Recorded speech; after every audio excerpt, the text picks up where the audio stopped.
Hai semua, Assalamualaikum. Okey, sekarang kita berada dekat kafe The 7 Day Cafe dalam Menara Publigo. So, yang bestnya kafe ni kita boleh bayar guna C-Wallet. Dia ada jual macam-macam tau. Western, Chinese food, Malay food, semua ada. Tengok ni Dia punya harga pun berpatutan. Okay. Dan yang paling best, kita boleh pergi kat kita punya, siapa yang ada duit dalam C-Wallet PG Mall, korang pergi kat PG Mall, contoh macam kita orang ada hampir RM1,000 dan ni semua duit insentif dan juga cashback dapat free.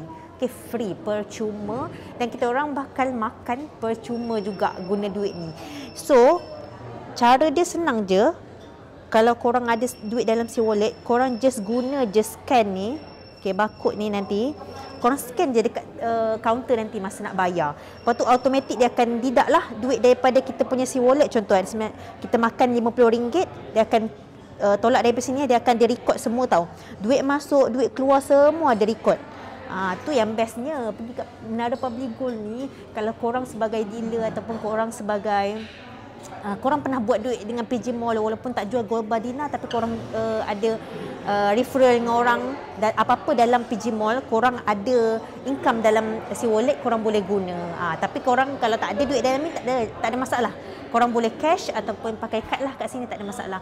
So yang bestnya Publigo ni, kalau kita jadi dealer, kita bukan hanya boleh buat duit dengan gold bar Dina, bukan hanya boleh buat duit dengan jewelries, tapi kita boleh juga buat duit dengan 1,001 barang, berjuta-juta barang dalam PG Mall.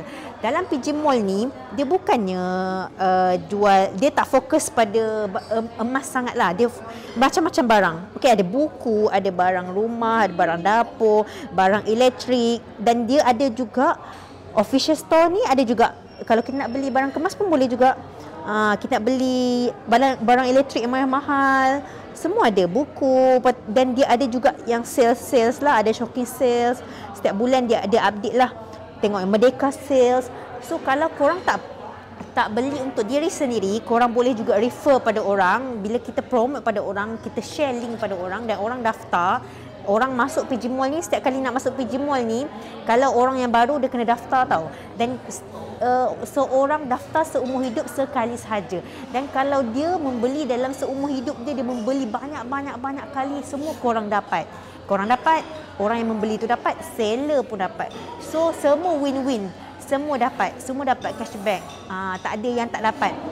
Itu yang kelebihan konsep dalam PG Mall ni, consumer merchant. So consumer dapat kelebihan, merchant pun dapat kelebihan.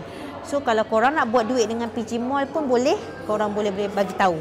Siapa yang tak ada bajet nak jadi dealer Publigo, korang boleh buat duit dengan PG Mall.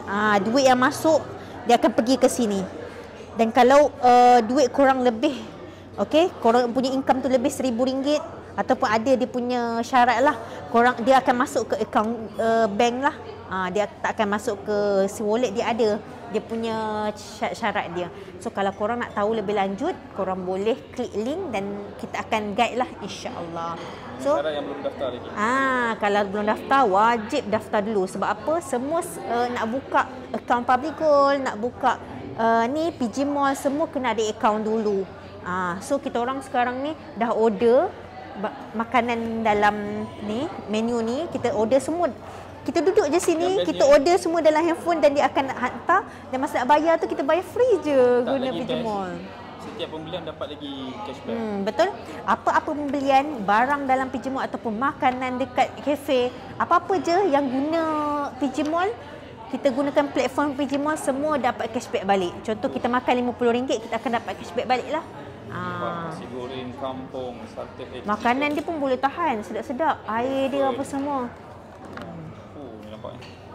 Fried chicken chop, grilled chicken chop, lamb shank.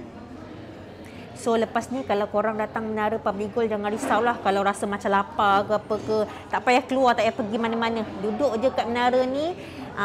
Korang turun naik je lah. Pergi tengok emas, pergi makan. Pergi naik atas sekali ada surau apa semua. Semua komplit, jangan risau. Rasa macam takut nak pegang emas sendiri, nak simpan kat rumah, boleh simpan kat public safe. Sini ada peti besi khas under Publigo punya juga. So kalau nak tahu lebih lanjut, boleh klik link.